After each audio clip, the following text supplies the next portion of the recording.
मित्रांनो, जर का टीईटी क्रॅक करायची असेल तर मराठीमध्ये तुम्हाला आउट ऑफचे मार्क्स पाहिजे.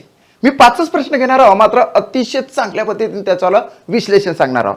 पहिला प्रश्न बघा, मामाने भाचीस बोलकी बावली आणली. या ठिकाणी या वाक्यातील विशेषणाचा प्रकार आपल्याला ओळखायला सांगितलेला आहे. 4 ऑप्शन आहे.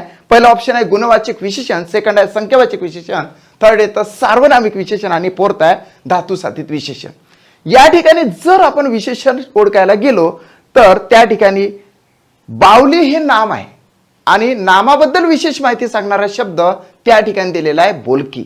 म्हणून बोलकी हे काय झालं तर विशेषण झालं. आता बोलकी हे विशेषण बोलणे या क्रियापदापासून तयार झालेलं आहे. बोलण्याला जर आपण बोल असं फक्त अंडरलाईन केलं तर बोल होते त्यातला धातू, मग त्या धातूला काय लागलं बोलकी, म्हणजे धातू साधित ते विशेषण झालं. सो ऑप्शन क्रमांक 4 is the right answer of this question. Second question बघा, कर्नल संतोष महाडिक आपल्या तुकडीसह पुढे सरसावले. या वाक्यातील आपल्याला या वाक्यातील अधोरेखित शब्दाची जात ओळखायची आहे. अधोरेखित शब्द कोणता आहे त्या ठिकाणी तर सह असा आलेला आहे.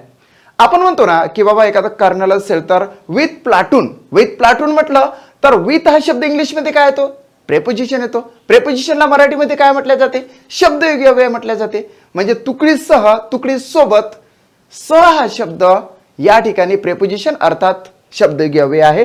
म्हणून ऑप्शन क्रमांक 3 हे राईट आन्सर येते. तिसरा प्रश्न बघूया, आम्ही पूर्ण दिवस पाण्यात डुंबलो. अधोरेखित शब्दाच्या विभक्तीचा कारकार्थ सांगा. या ठिकाणी पाण्यात हा शब्द अधोरेखित झालेला अंडरलाईन झालेला आहे. आता त म्हटलं तर तई आहे ते, त म्हटलं तर त्या ठिकाणी प्रत्येक तुम्हाला दिसणार त इ आ. तई आ म्हटलं तर काय सप्तमी आहे आणि सप्तमी विभक्तीचा कारकार्थ मोस्टली येते अधिकरण. काय ते अधिकरण. म्हणून ऑप्शन क्रमांक सेकंड हे राईट येते.